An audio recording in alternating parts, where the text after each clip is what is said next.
Hi there, John Moore here, and I am a shamanic teacher and practitioner. I live in the state of Maine in the US, and today I'm going to talk to you about shamanic clergy, shamanic priests and priestesses. What's the difference between a shaman and a member of the clergy? Are they the same? It's complicated ball of wax, but let me dig in. And if you subscribe to my channel, you know I normally wear my red glasses, and these are my black glasses. So I hope I didn't throw you off. But anyway, if you want to see me in my red glasses, check out my other videos. Please subscribe to this channel. I love to talk to you all and spread the good word of shamanism. We don't proselytize. That's maybe one difference. Okay, so first I need to describe, break down kind of what I'm talking about. I'm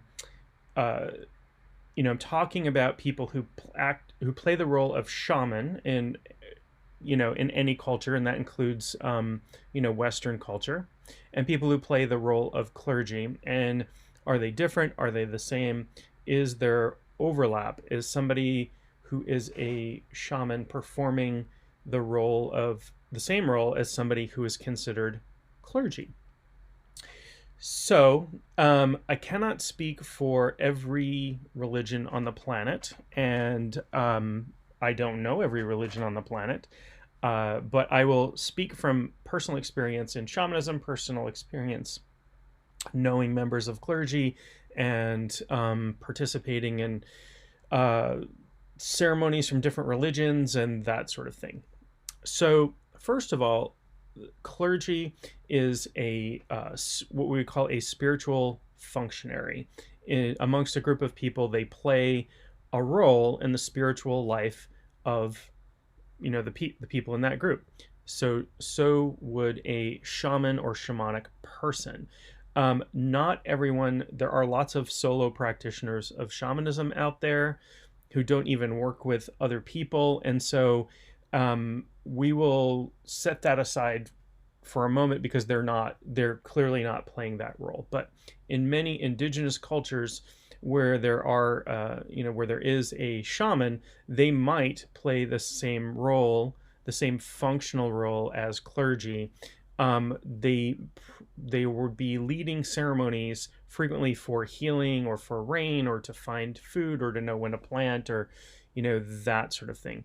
But there might also be somebody who plays kind of a different role, a different clergy role, and that is more of the role of the officiant, right? So an officiant is somebody who oversees ceremonies such as weddings, right? So just practicing shamanism in most areas in the world does not give you, because marriage tends to be a legal arrangement.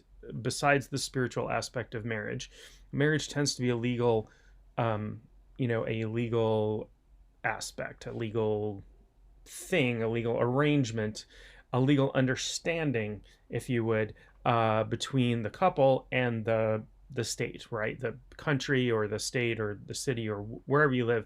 It tends to be an official event from a legal standpoint, meaning you get certain rights, there's certain tax differences, there's certain things. So for example, in the United States, a spouse cannot be forced to testify against their spouse in court. So if you're gonna rob a bank in front of somebody, make sure you marry them first. Don't rob a bank, please.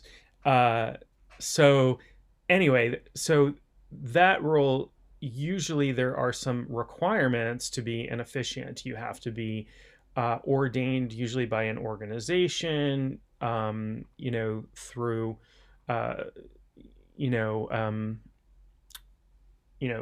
some sort of official channel recognized, and there are descriptions of it in every state's. I'm talking about the United States here, in every state's constitution. I know that in some countries that I have visited, even if you have a church wedding, you still have to go to the civil building and have your wedding in front of a magistrate or a justice of the peace or whatever they're called in that particular country. So even in that case, religious officials, like a priest, like, a Catholic priest or, Protestant minister or whatever, that wedding is not recognized by the state. That's not the case in the United States. In the United States, anybody who is ordained by a recognized organization can play that part of officiant, and that really is mostly for the case of weddings, because there's no overseeing, there's no sort of legal oversight in any other instances. Now there may be in different countries, right? So there may be like coming of age ceremony or that sort of thing, that are official, or I don't know what other things might be, have to have an officiant for ceremonies. But um, some shamans are ceremonialists or ritualists. They perform ritual and ceremony, and that's a regular part of what they do. And so they might do marriages. Uh, I got ordained so that I have had people ask me to perform weddings for them and that sort of thing, and to legally do that where I live. Um, I got ordained, and so I don't preach or anything like that. I don't stand in front of a church on a weekly basis or anything like that and preach. But if and when people ask me to perform a wedding in my state, I can do that. Now, it's not the majority of what I do. The role of shaman in most cultures tends to be a role of healing, right? And so they're doing they're responsible for spiritual and sometimes even physical healing. So in some cultures, shamans are also experts in herbal medicine, or that's that sort of thing. And that is not always a role that's played by clergy, although there's certainly clergy in many places where they go into hospitals, they pray over people, they try to do spiritual healing. I do know there are like churches like the Christian Science Church, which is a New Thought church, not to be confused with Scientology. The Christian Science Church, been around since the 19th century. They have, I'm not sure what the role is called, but they don't have professional clergy, but they have people that do prayers for healing, and I'm not sure what that role is called. Practitioner? I think it's called a practitioner. And so they do a type of healing, but they don't have paid or professional clergy. In their churches, they have readers who are basically volunteers to deliver the sermons, and or whatever they call them. So there are some differences. However, in some cultures, the clergy might be practicing some form of shamanism. And by shamanism, I mean altering their state of consciousness, traveling in non-ordinary reality, and working with helping spirits.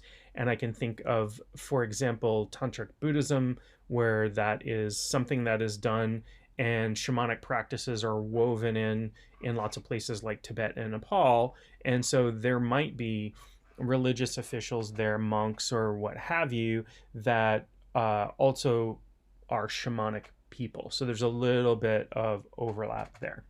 But in most places, somebody practicing shamanism is not necessarily a priest or priestess or monk or what have you. I hope that clears things up a little bit about the roles. Most shamanic people, shamanic practitioners, teachers, whatever, don't get too hung up on titles. Again, it depends on the culture.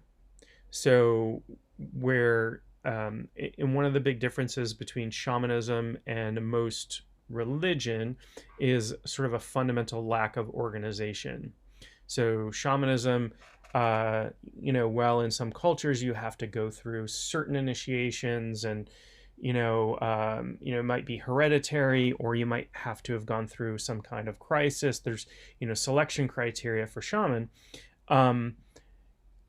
Clergy tend to go to like a university kind of sitting. and they can be usually self-selecting, and you know, they usually go through a seminary type of situation, and there are requirements for that, and there are titles once you go, you know, you are this, you are that, you are an apprentice, you are, you know, what have you, whatever word for clergy is.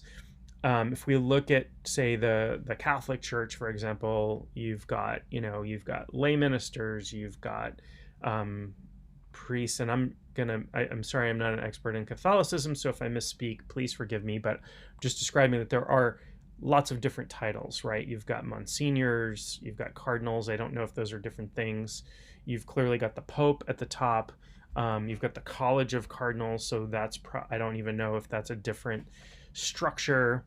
And then you've got monks, and you've got you know, nuns, and all kinds of stuff.